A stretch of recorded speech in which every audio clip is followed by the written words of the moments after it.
Oh my God, why is my battery running out? I've just realized I didn't charge it.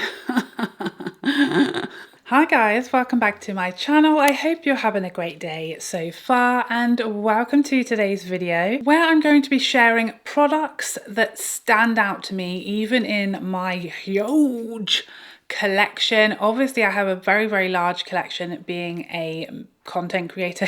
What's the word? Being a content creator here on YouTube. I have a lot of makeup, a lot of products. I try a lot gets cast to one side and forgotten about in the mass. But once in a while, products come along that actually really stand out among their peers, and that's what I'm going to be sharing with you today. So without further ado, let's get started. So like I said in the intro, I have a larger than average, I would guess, makeup collection, but probably a pretty small one for a beauty content creator. I feel like I have a more condensed collection than your average YouTuber, but a larger collection than your average consumer. I'm somewhere in the middle is what I'm saying. But regardless, to me, I have a lot more makeup than I ever wanted or needed in all of my life and my wildest dreams and nightmares, because I am not a hoarder.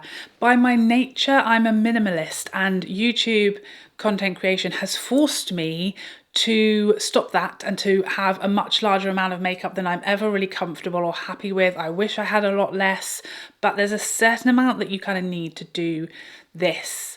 Well, you need comparisons, you need rankings, you need to know, what brands are doing and what the formulas are like. So yeah, I ended up over the last 6 years with far more than I needed, obviously, and way more than I ever wanted to have in my home. I'm constantly trying to get rid of it. But what I thought was actually really helpful to talk about is products that are so good or special or offer something unique about them that they actually really stand out. Despite me having all of that makeup and all of those products and all of those foundations, there are definitely products that just stand out to me. They're different. There's a margin, a gap between them and everything else.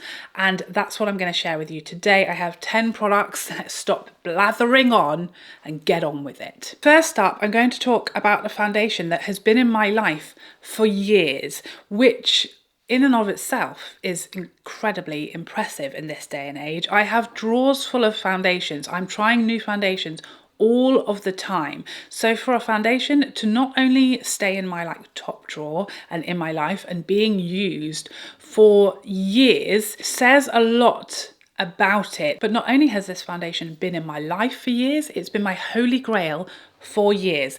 Dozens of foundations have come and challenged it, but none have ever knocked it from the top spot. You know what it is. It's my Tom Ford Shade and Illuminate. This bottle, alarmingly, because I only just became aware of this as I looked at it this very moment, it's down to here, and I have been through 2 bottles of this foundation. This is my 3rd bottle, I think it might even be my 4th.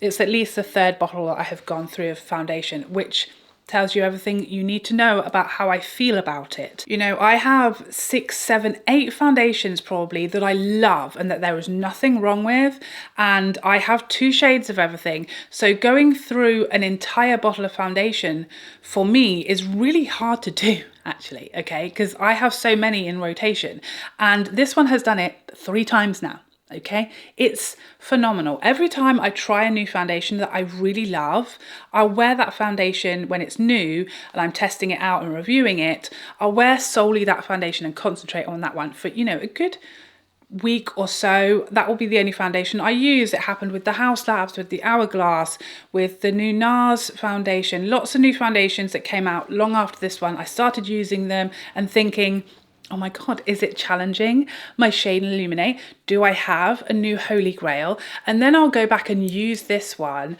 to see, how do I feel about it? And every time I put it on and I'm like, no, it's still this one. It's still the top spot. And it's not that there's necessarily a specific thing that I could tell you this makes this stand like head and shoulders above all my other foundations. It's a lot of little things. I don't love that it's more expensive. It's my most expensive foundation, I think.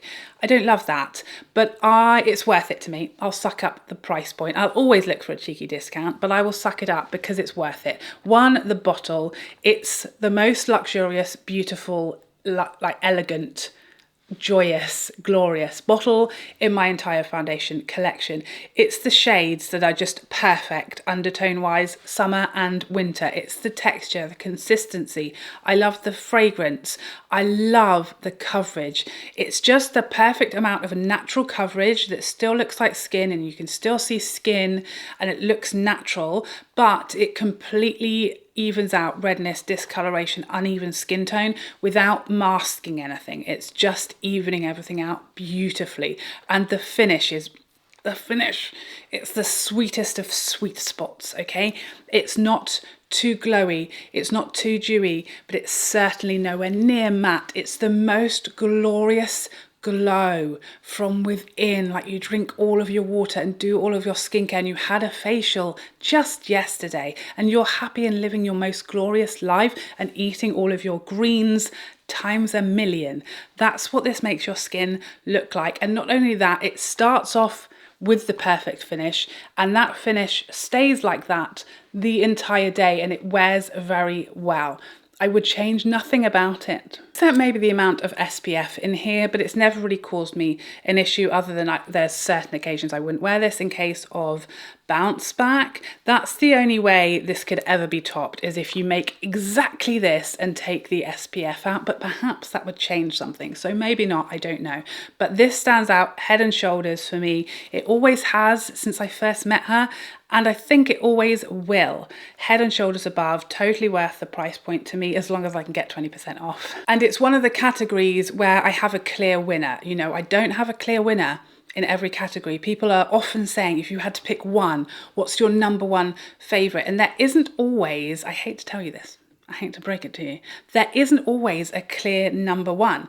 There are sometimes categories, bronzer is one of them, blush is another, where I have like 3, 4, 5, 6 that I like equally. This one it's just always head and shoulders above for me. Next up, a very special little lipstick. This is the lipstick that I have on today. Of course, it's Lisa Eldridge Cinnabar. Now, Lisa Eldridge lipsticks all together are very special, particularly her velvet formula is very unique, very luxurious. The velvet texture and the print of the lipstick, the packaging, it all stands out to me. But this shade specifically, it's just so special. It's so clever, the undertones, the impact of it. It's very, very versatile and it's very, very wearable all year round, any occasion. It's just never too bright, too impactful, too scary to wear. It never makes your teeth look yellow. It's just so clever the way that Lisa does her undertones. And this is the lipstick that I get the most comments, questions, compliments about whenever I wear it, because there's something so striking and flattering about it, while it stays that little bit more muted and less scary than so many other red family lipsticks for lots of people, including me. This one, when I want to have like a lipstick, like I don't want just a nude, I want an impactful lipstick. It's the one that I almost always reach for because it's so flattering, it's so easy to wear, it's so easy to wear it with any other makeup that you might have without overwhelming or clashing with it, but it still gives you the kapow and the power that you're looking for. This lipstick gives me power. It makes me feel powerful. It's your perfect interview lipstick as well, because I feel like I put this on and it's the equivalent of what's the like superhero pose, you know, you do superhero pose. This is superhero pose in a lipstick, okay? It stands out to me as just being unique, special, and like just nothing else quite like it, despite me owning like 300 lipsticks. It stands out. Another lipstick that somehow manages to stand out among the hundreds of others in my collection, this time more so for the formula than the colour, and it's the Chanel Double Tenue lipsticks. Nothing like them. Dior tried, but they didn't quite succeed. These are just untouchable to me. If you want a shiny, glossy lipstick that somehow, miraculously, magically, mysteriously is transfer proof and incredibly long wearing, like a liquid lipstick, but it doesn't dry your lips and it somehow is shiny. These are the only ones I've ever tried that actually do all of that and are comfortable to wear and not annoyingly sticky like the Dior ones. So comfy, feels so nice, such a beautiful array of colours and just a joy to use. I like, whenever I'm wearing these, I like to show people that they don't transfer. I'm like, look at my lipstick, look at my lipstick. And then I do the kiss test and show them. And their flabbers are gasted every time. They're so clever. And while other brands have tried to do this, none of them, in my opinion, have ever succeeded quite to topple Chanel Double Tenue. It's just so special. It's so clever. It's so handy to have. Not all of us want a liquid lipstick that's always a matte and it's drying. It's not very flattering on lines and texture. Just because we want our lips to stay fresh for hours and hours without them disappearing off of our face, some of us want a glossy lip that wears for hours and hours and hours. You can't beat these. I love you. They're so clever. Nothing like them in my collection. Next up, a concealer that manages to stand out among my collection. And just like the foundation category, the concealer category in my drawers is packed to the hilt, okay? That was a mouthful. I have many concealers. I try a lot of concealers. It's one of those items and categories that people really want reviews on and want comparisons and want to know which of these work if you're over 25, which of these covers. So I do try a lot of concealers and I love a lot of concealers, but the Haus Labs stands out for me for its coverage. I've never experienced coverage like this. I've never seen such coverage before. I didn't know it was possible.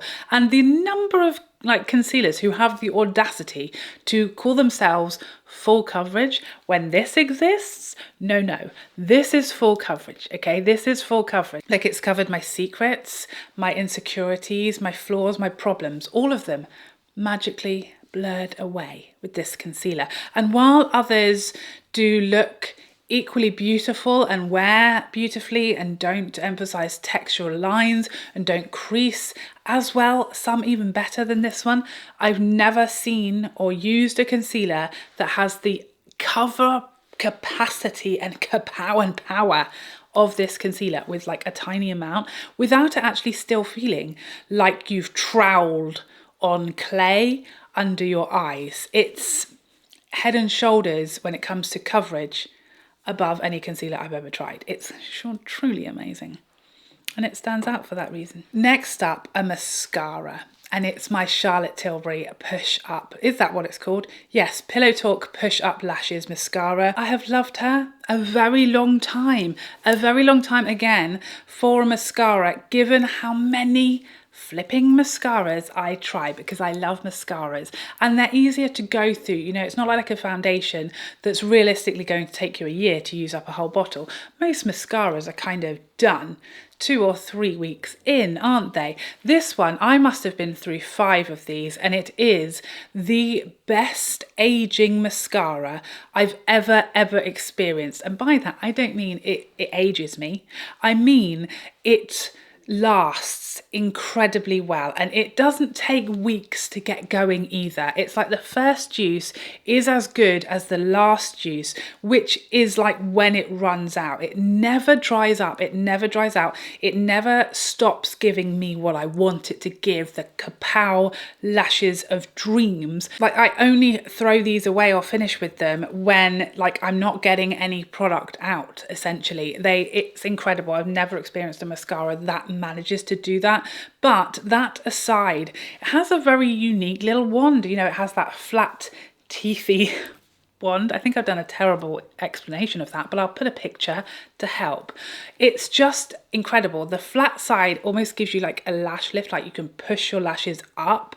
The separation that the comb gives you, as well as managing to really fan out your lashes but separate and define them beautifully. It's my dream mascara. It's absolutely perfect. It's been my holy grail again for a very long time. I've repurchased it over and over and over again, and will continue to do so because it just stands out and it just always slightly edges it over any other mascara that I've ever loved. Next up, let's talk about an eyeshadow palette. Eyeshadow, it's a tricky category to stand out in my house, because there are so many flipping eyeshadow palettes. A lot of them, you know, similar color stories, a lot of them similar looks, particularly because I myself am drawn to, you know, like most people, a specific type of eyeshadow palette. My thing, it's soft glam, it's neutrals, that's what I love. So I have a lot of eyeshadow palettes in that category. I also try my best to step out of my comfort zone and try different things for review purposes, if not least to try and find something new that I might love and that I don't already own. So, you know, there are a lot of eyeshadow palettes that while I enjoy and I like them and I think they perform great and I'm happy with the look it gave me, they then just go in a drawer, never really to be reached for again. And then every now and then an eyeshadow palette will come along that for some reason or another, it stands out, it's special, it's different somehow in among the hundreds. And this is it for me, Lisa Eldridge Sorcery. It's so special, it's so special, it's so unique, it's utterly divine, glorious, joyful eyeshadow. To look at this, it's not typically my colour story, but the combinations in here, the richer shades, so the green matte and then the blue as well, which is, I think, a metallic. Yeah, so both of those can be used beautifully lightly as well as built up to be super vibrant if you want. So again, while these shades look very scary to me, they actually are so user-friendly, which really helps. But it's these, I mean, the greens and this gold, which also has that sort of olive tone to it. And then this, which is one of my favorite all-time eyeshadows that I've ever used of any eyeshadow that's ever existed. Is that mercurial? I can't tell which way around. It's just utterly stunning. And I always say that I can't do this palette justice on camera. Whenever I try to take makeup photos or swatches, it's just so much more special in person than I can ever photograph. I don't know why, whether it's the light, the way the light catches it on your eyelid. It's glorious. It is, again, like Cinnabar. It's the eyeshadow look that I wear where I get the most compliments and most questions and comments. Everybody is like, oh my gosh, dying over my eyeshadow whenever I wear this in a video. It just stands out, not just to me, but to you guys watching or seeing my posts on Instagram. It is just so special and pretty and different and unique, and I love it so flipping much. It really is like nothing else that I own in the way of eyeshadow, just quite gives me the feels that one does. Next up, the Hourglass palettes. Not necessarily this one, this is Jellyfish, but these palettes in general will always be special to me. There's just nothing like them. I feel like nobody else is really doing quite what Hourglass do with these palettes that are so comprehensive. You don't just have, you know, a blush and a highlighter or a couple of blushes or a whole load of blushes. You've got bronzer, finishing powders, multiple blushes, multiple highlighters sometimes. You've got such an array of products. It's so comprehensive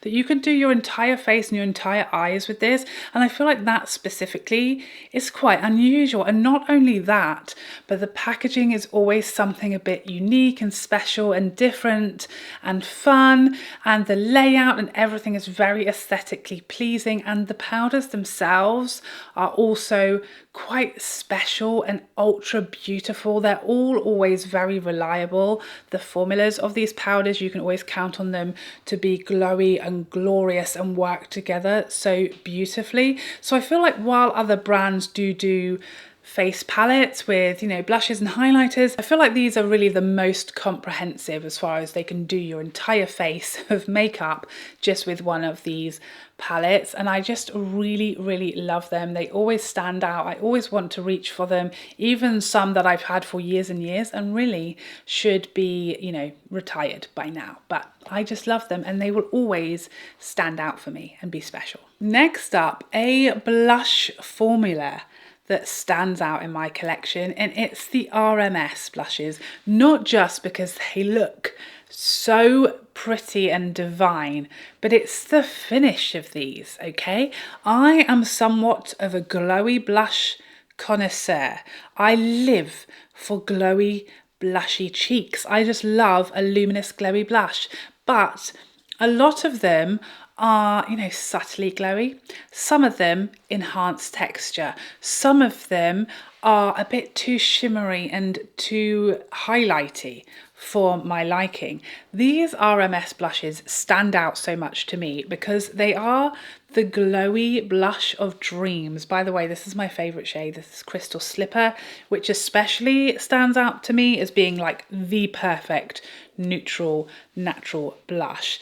It's just the finish of these they are so smooth and yes, so glowy. By the way, there's glitter all over my hand from the Lisa Eldridge swatches. This isn't the blushes that's doing that, just to clarify. But they are just the epitome of a luminous blush to me because they are so glowy and luminous while being completely smooth and skin-like. They just melt into the skin like that creamy formula, but so light and smooth, and they're so buildable as well. You can build as much or as little as you want. They stay very, very natural, very, very smooth.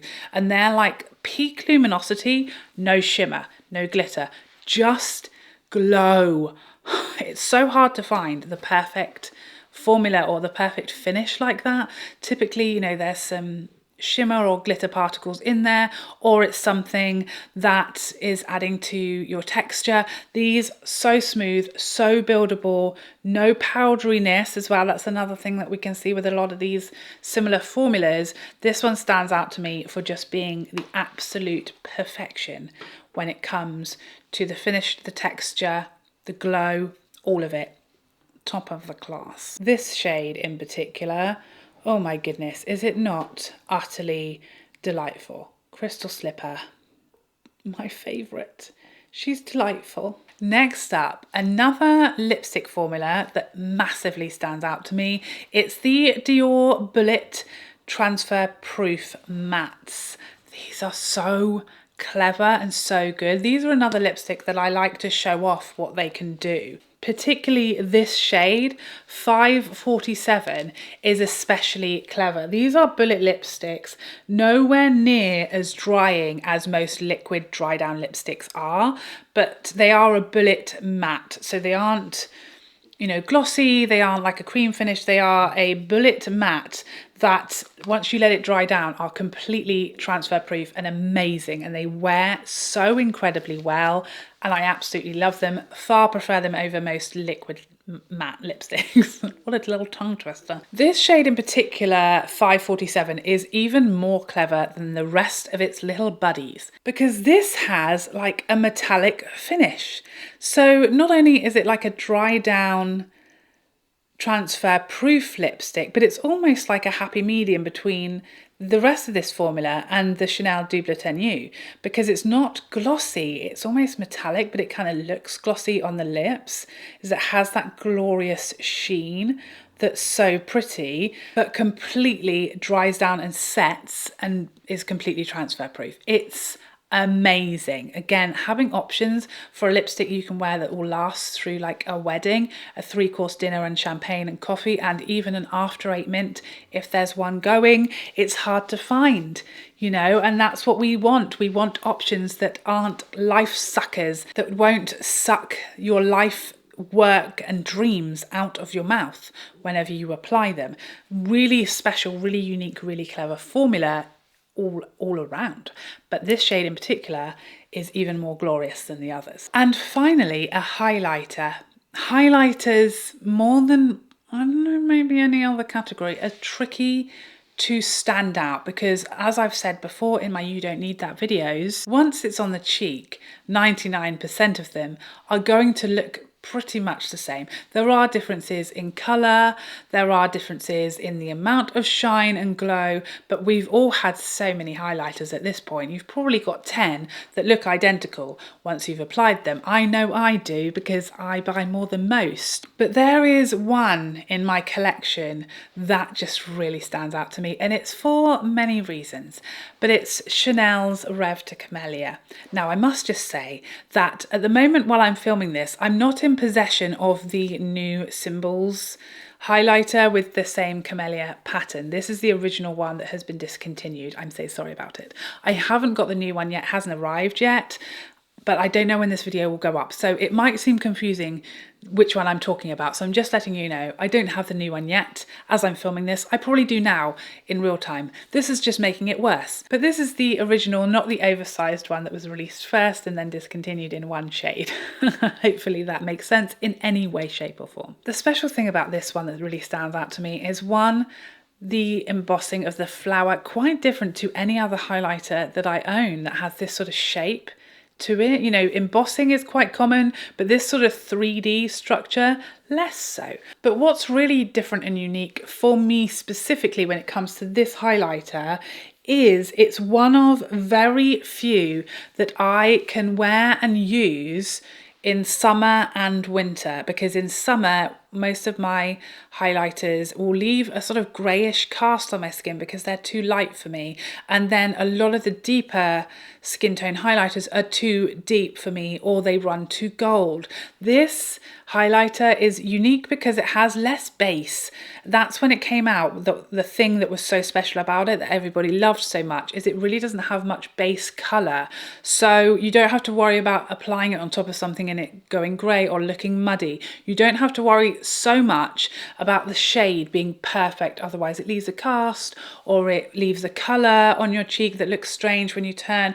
Everybody can use this because it's not completely sheer, but it's a very subtle, soft kind of base colour to it that will work on so many different skin tones, and it just is so smooth and luminous. And it's not necessarily that it's subtle, barely there highlighter, it has quite a lot of glow to it, particularly if you build it up, but it just always stays like seamless and melted into the skin. It never sits on top, it never looks unnatural, it never adds texture or enhances the texture that you've got, and it's just like, I'm looking at it almost point blank range here and I can't see glitter or sparkle or shimmer. I know it's there because it's a highlight, but it's so finely milled, I can't discern it. I can only see glow and almost like a wet look. It's just so beautiful and pretty to look at and to use and as a product.